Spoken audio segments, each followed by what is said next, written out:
So welcome back, everybody. I'm Dr. Christy Smurl, and today I'm delighted to have a special guest through the Healthier Vibrations podcast. And our special guest today will be speaking on Tantra. And so I'd like to welcome Baba KrishnaKali Das. Adesh. Welcome, and thank you for having me. So I'd love to do a short introduction first. So Baba has been practicing Eastern spirituality for over 30 years, teaching internationally for 20 years, as well as initiating spiritual aspirants into Mantra Deeksha and Tantra Sadhana the past 10 years. Guruji is also a devoted devotee of Kali Maa and initiates suitable candidates into the Vaishnav Aghori lineage, the Nath Aghori lineage, the Kapalik Kaula Tantra lineage through direct Guru parampara. He also offers tantric numerology and spiritual counseling, as well as apprenticeships for more extensive studies. So that being said, I would love to have everybody welcome you, Baba. And also, can you give us more of an introduction on how you came to this journey and how you came to discover all of this? Yes, and an interesting journey it has been. And by the way, thank you for the introduction. Yes, it's been a very interesting journey. And I was born in France, and my family immigrated to Australia. And I was brought up. Well, I received baptism in the Catholic tradition, but my parents were rebels themselves, and they didn't send me to Sunday schools or anything like that. They just explained the faith to me and left it up to me. So for most of my youth, teenage years, teenage years, and early adulthood, I was a very staunch atheist, and used to quite commotions in schools, especially. Actually confronting people in regards to belief in God, and always pushing them to prove to me that God existed. Okay, you say God exists and God does this and God this, prove it to me, show me. And so that used to cause quite a commotion. And then in my early 20s, I decided to return to France and find a job there, actually find a profession. I was an accredited, and still am an accredited French translator and interpreter. And I wanted to go back to my homeland and actually find a job in the southwest of France. And there's a lot of industries, aeronautical, chemical, etc., multinational. So I thought perhaps I can find a job there. So I went there by myself in the city of Toulouse, which is a fairly large city, metropolis. And I put in over 100 applications and nothing even came back. So I was there for several weeks and I was a bit lost. And also I had overhanging me a potentially also death sentence, basically, in regards to my health at the time that I discovered. So one day I was wandering through the streets of Toulouse by myself, and a voice, this almost angelic voice, very softly but very assertively told me, turn down this street. And I'll just listen and follow suit. And I came across for the first time in my life an esoteric shop. And I was kind of captivated. I looked through a window, went in, and I spoke to a lady, and she said, look, my husband, who's a healer here, is doing a healing at the moment, come back in an hour or so's time. So I did do that. And it was my first experience of meeting someone who was in a place of total acceptance, of total light. And he actually suggested 2 books to me. And one of those books was Creative Visualization by Shantikarma. Now, I read a book. There's a lot of meditation in that book to do, etc. And it was my first experience of meditation. So I used to go back to my room and do meditation. And I took to it instantly. To me, it was something that was absolutely natural to me. And so to test my actual states that I was experiencing through meditation, I used to go into the most busy square in that particular city where there was a lot of traffic, etc., sit on a bench there and see if I could go into a state of meditation while everything was buzzing around me, beeping, and a lot of thoroughfare. And I found that I could. And I found that I could go into this altered state and experience this very deep peace and this very deep connection with something that was greater to myself. So I wanted to experience more of that. And when I went through the book, Shakti Gawain, she mentioned about India, her trips to India and so forth. So I thought I will investigate yoga and meditation. And I bought a yoga magazine. When I came back to Australia, I actually wrote to an ad there was a self-realization fellowship. And so I wrote to them and they sent me lessons, which was, at that time, back then, 2 lessons a fortnight. And I used to go through the lessons, and my greatest time was actually waiting for those lessons to come and study further. So I studied with them for 3 to 3.5 years. I went through the complete lessons with them, got initiated in Kriya Yoga and all the meditation techniques. Now, the time that Yogananda came to the US was a time where, it was a fairly conservative society, a very Christian society. So he had to blend in parts of Hindu Dharma with a local type of religion and understanding. But I wanted to go deeper. I thought, okay, I can see what's happened here in the conveyance of the teachings. I wanted to go deeper, right to the source of the teachings. And one thing that attracted me was the concept of, at that time, mantra, yantra, and tantra, the 3 sister sciences. And so I thought, how am I going to find a teacher? Okay, if I go to India, I don't know the country, I'm green, I'm going to be spotted easily, and therefore I won't know whether I'm taken for a ride or not. So I thought, how to find a teacher that I can trust, that's got the knowledge and willing to convey that knowledge. And I got to such a state that I thought, if I cannot find my teacher, my life's not worth living. And there was that intensity, that hunger in me that overtook every aspect of my life.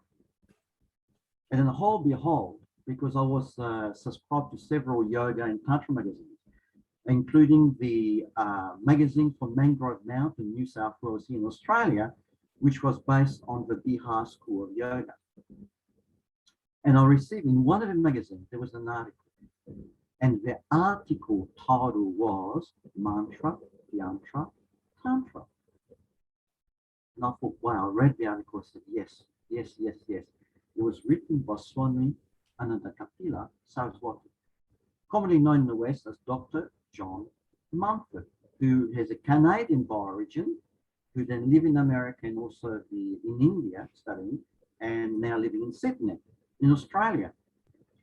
So just about 1,200 kilometers away from where I was living, in the same, at least in the same country. So I decided to write to him. And he wrote back to me and said, send me a photograph of yourself and a lock of your head. And I trusted him totally. And I wrote back to him doing that. And then he contacted me and says, I saw you in a dream. And that was a time he saw me, was a time that my soul was at its most lost, its most hungering for a guru. When a student is ready, the guru truly appears. And so with Swamiji, I went on a journey of Tantra. He taught me the traditional Tantra, the Omkara Kriya meditations, also the traditional tantric techniques dealing with the subtle body and the chakras and the Kundalini Awakening, and also with basically he's a Kali devotee, so he taught me and passed on to me the Kali Puja, which I've been practicing every new moon literally since then. And he gave me the blessings to teach others. So I received many initiations from him, and he taught me the blessing to teach. And I've never taught anything in those lineages without the blessings of my guru. And so I started having students, and also that most students weren't ready just yet for the meditation practices and the deeper practices of Tantra. They just weren't ready. Their mind wasn't ready. So I spoke to Swamiji about it and says, yes, what you need is to have that traditional aspect of yoga sadhana. And, he says, I can give you some contacts in India who I studied from one of the gurus there, Swami Deeksha, who's also a tantric, but teaches the 8 limbs of yoga. And it's a 6-month intensive ashram stay in a traditional kurukul, where when you come out of that, if you survive that, there's a pressure cooker there, a real pressure cooker. And if you survive that, he said you can survive anything. And at the end of it, you get initiated as a yogacharya. Okay. So I said, okay. And just to enter into the kurukul, I had to study first for correspondence for 1 year with them, go through the whole textbook for 1 year, send them essays, send them homework, send them pictures of me doing asanas and so forth, and then actually do a thesis, a yoga thesis. That was all preparation to get acceptance. So when I got there, very small group is taken up to 10 or a dozen at most. So very intimate and very intense. So I went through the whole 6 months, was initiated as a yogacharya, came back to Australia, and that changed everything in my teachings and the ability to actually take people on a journey, on a spiritual journey. So I didn't stop there. My love of Sanatana Dharma included another 6 trips to India, in all up 8 trips to India. So I wanted to investigate Tantra further, and also wet and breath. And so especially the Vamamarga aspect of Tantra, so the left-hand path aspect of Tantra. Okay. So in my trips to India and contacts, this is where I make contact with Nath Aghori Peer, a lineage holder in the Nath Aghori tradition and also the Kaula Tantra tradition. And I've studied with him, and in my initiation, there was 2 aspects of initiation. One was in Tarapit, very well-known tantric center in India, where the Guru Saint Bamdev Aghori actually comes from in practice. And so my Guruji's lineage, Kaula system comes straight from Bamdev Aghori. So I was initiated there, Puna Abhishekam, full initiation into the Kaula path there. And then I was initiated in the Aghor Sampradaya, the Nath Aghor Sampradaya, actually in Varanasi at the cremation ground there. Okay. And part of the initiation, what I can communicate here, part of the initiation, for example, in the Kaula lineage included chanting 100 malas a day of the initiation mantra. That was equivalent to 7 to 8 hours of mantra chanting, japa a day, for 10 days in a row. And believe it or not, the mala I was having was a munda mala, a skull mala. And when I finished on the 10th day, right on my 100th mala, at the last count, the mala broke. The initiation was done. And so, yes, also I've had initiations from various other teachers. For example, in the Kali Maa tradition, through Aditi Devi, who's also an American, an author, and a wonderful Sadak. So I was initiated by her through Kali Maa, and also through 2 other what I call unconventional teachers. One of them is Baba KrishnaKali Aghori, who was initiated in the Himalayan shamanism of Tantra, which includes both Buddhist and Hindu aspects of Tantra, and a very old lineage honoring and worshipping Kali Maa. Okay, a lineage is said to go back at least 60,000 years in the Himalayan region. Very raw as such, and very, very intense. And the other, of course, is Baba Surya Ram of the Vaishnav Aghori tradition. So he's revived that tradition as such through a vision that was communicated to him through Lord Shiva himself. So this is a very devotional path, very unconventional path, where basically devotion is weaved into every aspect of life itself. So that's a brief recount of my journey. A very long one, of 30 years, and the journey never ends. Thank you so much, Baba, for telling us about that. I think that, when we're learning a subject, it's very important to understand how the person we're interacting with has come to where they're at. So to start off, from your website, Empowerment Through Tantra, I wanted to just share a portion of one of your writings to segue into our subject today. So Tantra is misunderstood and exploited by East and West. In the East, it is at times misunderstood as black magic by the uneducated and superstitious. And in the West, it's exploited due to ignorance and greed as sexual therapy and a mean to better orgasms. The aim of Tantra is none of these things. So with that being said, can you give us a short introduction for people who just are completely unfamiliar with Tantra? I say I study Tantra and you get the weird eyeball movements, and you can see people's discomfort and misunderstanding. So can you just tell us a little bit about the history and origins, as well as what is Tantra and what is Tantra not? Okay, that's very good question. Very, very good question. Now, the history of Tantra now, you can either go by the archaeological findings, or we can go by the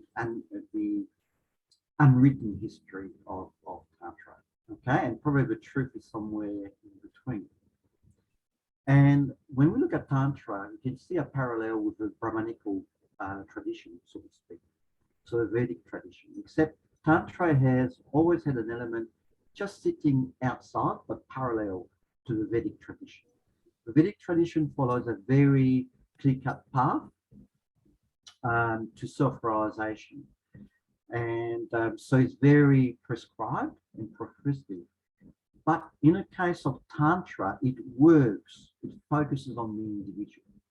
Because at the end of the day, we are all individual with our own history, our own perceptions, our own makeup, our own propensities, and Tantra takes that in full consideration. Okay, so you see Tantra first emerging as Tantra itself as a word, probably around the 5th century. You see it emerging, but really, when you consider the strong divine feminine aspect of Tantra, you could go back in history to about probably 8,000 years ago, where in India, the goddess was worshipped at what I call the grama level, the village level. Yeah. And still to this day, for example, you go to South India, there are a lot of villages that worship aspects of the divine feminine, especially the fierce aspect of the divine feminine. For example, Kali Maa and different aspects of Kali Maa, or local village deity. They're often linked to fertility, to pestilence, and so forth, right?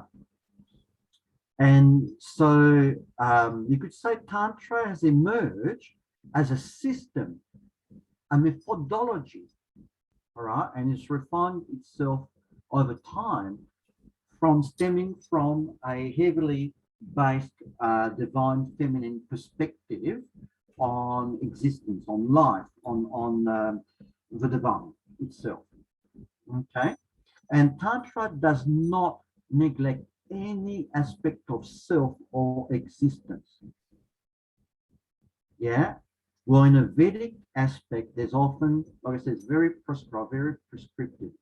So there's some things that one must qualify in the sense of, for example, you've got very distinct four classes of people. So the Brahmins, for example, the religious authorities are the ones that recite the mantras, no one else. They're the ones that do the rituals, no one else. In Tantra, this is put aside. Tantra works where the individual is at in order to foster spiritual growth. And the aim of Tantra is spiritual emancipation of the individual as such. So what is Tantra? What is Tantra not? Well, like you've introduced to this question, in the East, and I've witnessed that many times, and I still witness it myself when sometimes people of, especially of Indian origin, writes to me through the media and say, Baba, can you do this for me? Can you do that for me? Is black magic being affected, being practiced on me? Can you give me a mantra? Can you do this for me, etc.? So in India, Tantra, when you mention the word Tantra, amongst those that are not sadhaks, not spiritual practitioners, amongst the ones that are not educated in the subject matter itself, and basically they see Tantra as a way to perform magic, to create change in their life, often in the material life. Okay. Now there is an element of Tantra. Tantra is a very rich art and science. And part of that, there are 10 what's called karmas or actions connected with Tantra in practice. Okay. And so you have things like, for example, pushti karma to benefit the individual, whether it is getting a job or whatever it may be, or to attract money, etc. You have what people call white magic, for example. You have things like maran, this is the other extreme, which is causing destruction or death through mantras and rituals. You have Vashikaran, the ability to actually control a certain individual. So there's this Shantikarma, which is the practice of mantra and rituals to pacify, to bring peace to self and to situations, etc. So, these are some of the 10 karmas that are involved in a ritualistic aspects in Tantra. So people in India focus on these, right? And so there's a whole business around that's happening. Yeah. And in the West, what we focused on in the West is basically a sexual aspect of Tantra. So this has mostly happened from the Osho. So Osho did not instigate that, but people had jumped on that because Osho was an enlightened master, and he saw the repression, sexual repression, both in the Indian society because of a British influence in India, Victorian influence, and also because of the repression in the East, in the West, mainly through Christianity. So when people came to see him, he saw that repression, and unless you actually overcome that suppression, you're going to suppress that Shakti that's inside you. So when we look at Tantra, we deal with the etheric body, right? Where there's a occult corporeity. And inside that, that's where we have the whole chakra system and the concept of Kundalini that lies at Muladhara chakra, at the base chakra. It's about an awakening of that force, for that force to rise up through basically the chakra system and finally to reach the crown chakra. Now, if you have any barriers in regards to the lower chakras, you won't be able to stimulate that force to rise upward. Because you see, the sexual force and Kundalini are actually the same force. They have the same origin, right? One is expressed through nature, through Prakriti, down and outwards to basically proliferate with species, right? And for souls to incarnate through our body. When you reverse that force from down and out to in and up, this is when you have that Kundalini Awakening. Okay? So Osho, that's what Osho taught. But the West jumped on that and made it into a sexual endeavor. And Tantra, in essence, because Tantra does not neglect anything. When you look at the whole, even from a left-hand path perspective, the sexual aspect is absolutely minimal. Absolutely minimal. And it's not a question of indulgence either. It's not a question of having bigger and longer orgasm, because it's all ego-based at the end of the day, right? It's all ego-based. And it's all an expression of a society or individuals who are either repressed or who are either self-indulgent. Okay? If you look at these, sex is deemed to be natural. It's not made a big deal of because it's totally accepted. We make a big deal of something when we don't accept it in its totality. And Tantra is about being total. So it accepts all aspects of life. And if we look at what Tantra is, we must go to the roots of its word, Tantra. So the Sanskrit roots, look at Tan, Tanoti, to expand, to enlarge, right? And Tra, from Trayoti, a tool. So Tantra is a tool to expand consciousness. That's what Tantra is. And you say, okay, expand consciousness for what purpose? For spiritual emancipation, for moksha, for mukti, liberation, as such. So we are no longer constraints for the limitations of our own mind and our own psychic complexes, which actually is a barrier to witnessing that there's only one thing, and that one thing is called by various names. Brahman, Shiva, if you're Shaiva, Kali, or different aspect of the divine feminine if you're Shakta. And you'll see often Tantra is predominant in the Shakta and Shaiva traditions of Hindu Dharma, especially in Shaktism, the divine feminine, which deals with the aspect of the divine, which is power. Yeah? Because without power, we cannot do anything. We cannot think properly. We cannot move properly. We cannot express properly. So everything from a tantric perspective that we're observing in the universe is a union of Shiva, which is pure unalloyed consciousness, and Shakti, pure unalloyed power. That dance between Shiva and Shakti is what produces the universe, is what keeps it alive, what keeps it dancing. The whole of existence is a dance. And Tantra is about us becoming a conscious participant in that dance. When we do that, then we'll experience moksha, liberation, but also divine enjoyment. So that way the divine can enjoy through us and not through a limited sense of perception of the ego, which limits our perception and which limits our enjoyment. That's Tantra. That's beautiful. Thank you so much for giving everybody an introduction to Tantra. I think that I could easily make this into a 3-part interview with you with so much more to cover.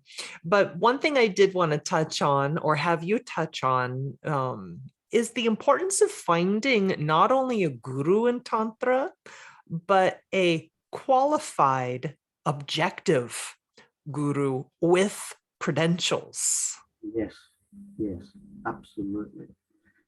And look, It's interesting that often there's some reluctance in regards to having a guru, especially from a Western perspective that we love so much individuality, right? Now, let me put it another way. When we take a course of study or when we learn a new field, such, for example, anything, whether it is becoming an engineer or a chef or a doctor, say, we undertake a course of training. Yeah. And the course of training we take are from qualified individuals who have gone through the course of training themselves, who have been tested, who have passed the test, and who have been given the permission and the authority and the qualifications from reputable organizations and background of individuals right to the present day in order to be able to communicate and transfer that knowledge. Why should it be any different in a bona fide spiritual path? The spiritual paths have been tested. That's why, especially in Tantra, it is essential to have a living guru for that very reason. And I explain why further too. Because in Tantra, we do not neglect anything. Tantra, the whole universe, our body and mind and psyche are our laboratories. We are spiritual scientists. Truth is within and all around us. So we have to be able to discern that and not fall in a trap of illusion. It's easy to do. And sometimes we need someone there to guide us through our blind spots that we don't see because we are so caught up in ourselves and so caught up in our experiences and think, oh, this is it. No, it's never it. Yeah, until one reaches the totality and remains in the totality. The path is still ongoing and it never finishes. It never does, right? So it's easy to fall into delusion about self and one's arrival, one's state of being. So the guru is there. The guru has gone through that process himself or herself. He's able to identify the blind spots and put us back on the right track. That's important. And a true guru does not want disciples. A true guru wants masters. Always remember that. You know you have, not only through the credential of a guru, you should always have the credential of a guru, of a lineage where they come from, absolutely, and whether they've been given authority to teach an initiation. Yes, absolutely. And then from the personality of a guru, because Tantra accepts where we are and how we express. We each of us are individual expressions of that divine being. So therefore, gurus come in all sizes, shapes, and expressions. Yeah. So we cannot be fixated just on the personality of a guru because that will vary from guru to guru, and also the way they teach. But one thing I would suggest also, apart from the credentials, is also from a guru perspective, do they want to make disciples or do they want to make masters? Such an important differentiation. Absolutely. Because I've seen it all in India and locally, various type of gurus. And look, every guru, even a bad guru, so to speak, there's such a thing, will teach us something. Yeah? True. Because everything in the universe is feedback. Yeah? Everything is feedback. And in Tantra, we look at it that way. And in Tantra, we see everything as an opportunity for transcendence.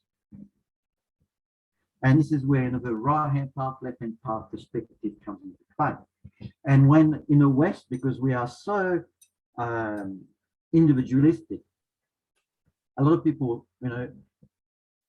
pursue the left-hand path. It's very attractive. From some people it seems, we can do anything, we can do this, we can indulge in alcohol, we can indulge in meat, we can indulge in sex, through the panchamakaras, the 5 forbidden substances that are used in rituals in Tantra and left-hand path. And by the way, those 2 things are employed both in the Dakshina Marga, the right-hand path, and the Vama Marga of Tantra, except in the Dakshina Marga, they're used symbolically, right? And meditate upon. They're substituted, if they imbibe, they're substituted by other substances. In the left-hand path, they're taken literally, right? But it's not an excuse. There are concepts behind those things. Tantra is a mean.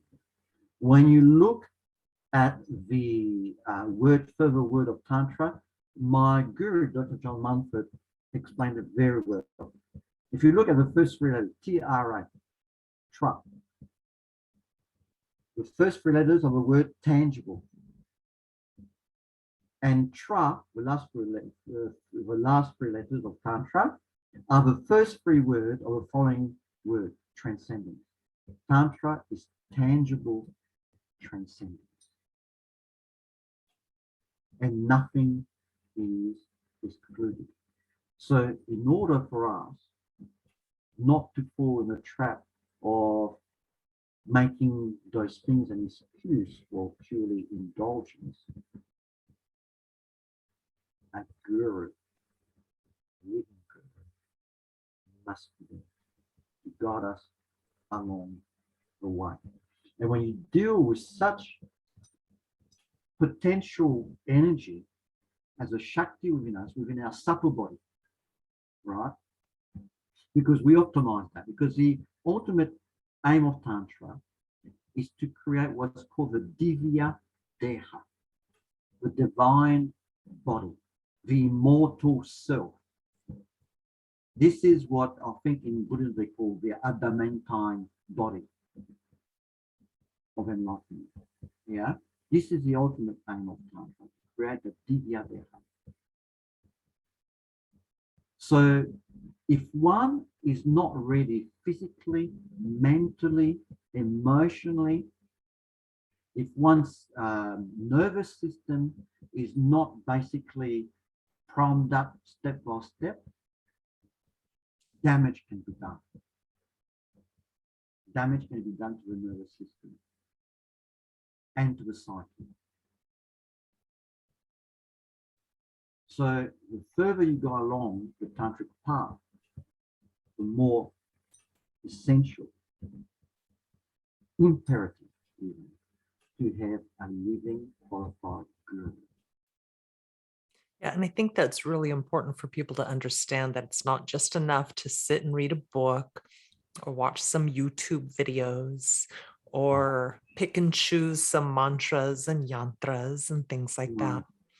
No, because reading a book can give you intellectual guidance, can give you understanding at the mental level, yeah, but a book or a video cannot correct you.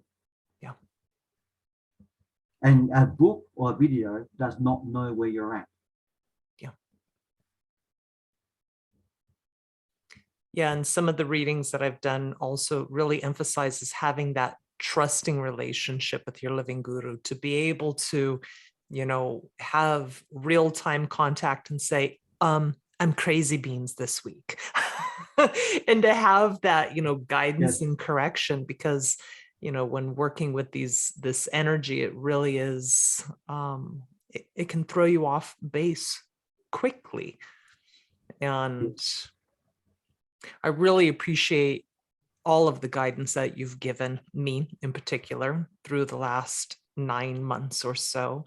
And it really inspired me to have you on and talk about Tantra, what Tantra is, what Tantra is not, brief history and the importance of a guru lineage or, living guru to help you through this process. So there's so much more we could talk about, but we're already going on almost 40 minutes. So I thank you so much for your time and your teaching. And I hope that the listeners enjoy, and leave a comment if you'd like to hear more about Tantra.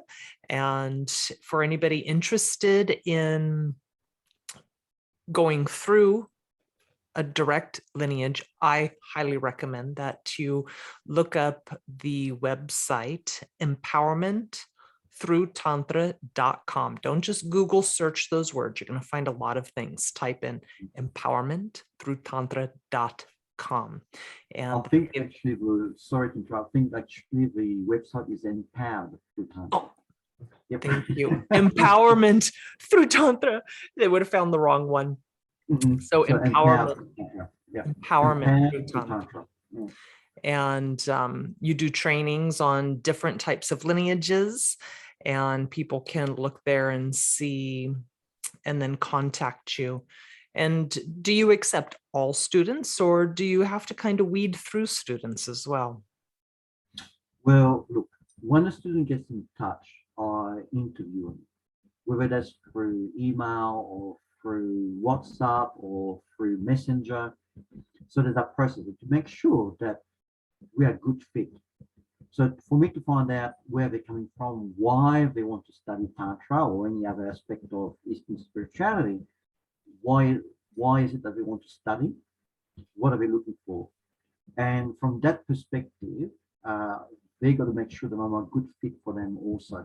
That's important because as you know, the relationship between guru and disciple is very intimate. And so we're going to journey together. So there's going to be that trust there. From a teacher perspective, the student needs to be qualified in the right mindset, so to speak.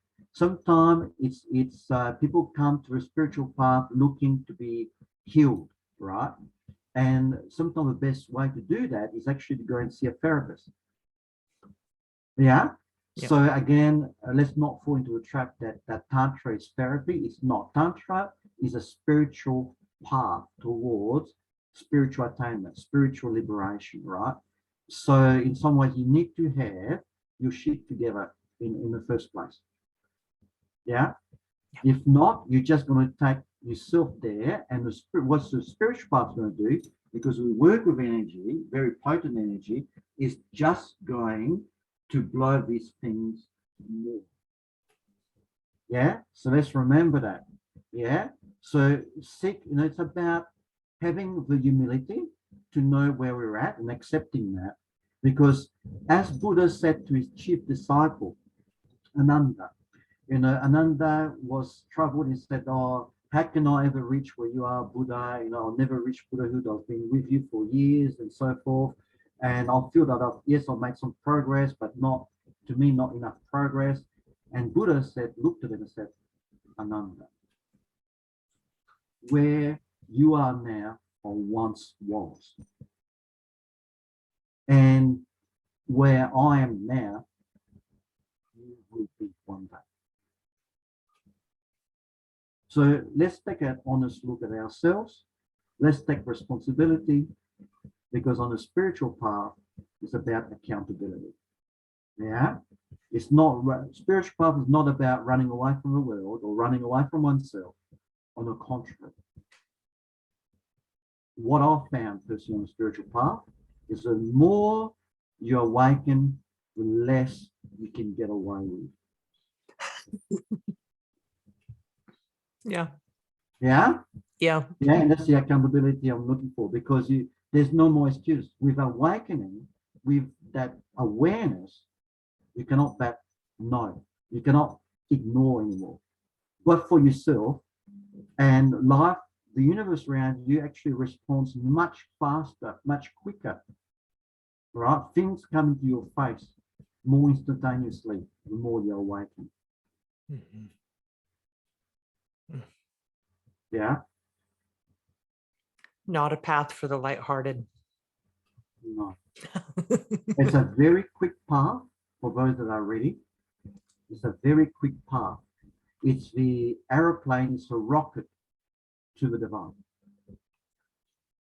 Do you feel And that certain students that it could just be, you already went over the fact that it could be, psychologically splintering for people, but that it can really actually be dangerous for some people if done unattended or with a not good teacher fit or just not a proper guru? So especially people who have a history of psychosis, for example, of bipolar, current bipolar disorder, as an example, or severe abuse of drugs, especially if they're still impacting them, it's not the right time. You need to get assistance, you need to get therapy, absolutely, from there, one step at a time. One step at a time. And that's not a judgment, it's just the way it is. Prudence. Well, again, thank you so much, Baba, for coming on. And again, the website, empowerment. No, empowered. Empowered for Tantra. Empowered. So, empowered for Tantra, that's it, yes. We're going to get it right before the end. At least they'll remember it by the end. Well, thank you so much. And you're most welcome. And thank you for having me on. It was a pleasure. Namaste and Adesh. Jai Maa. Jai Jai Maa. Maa.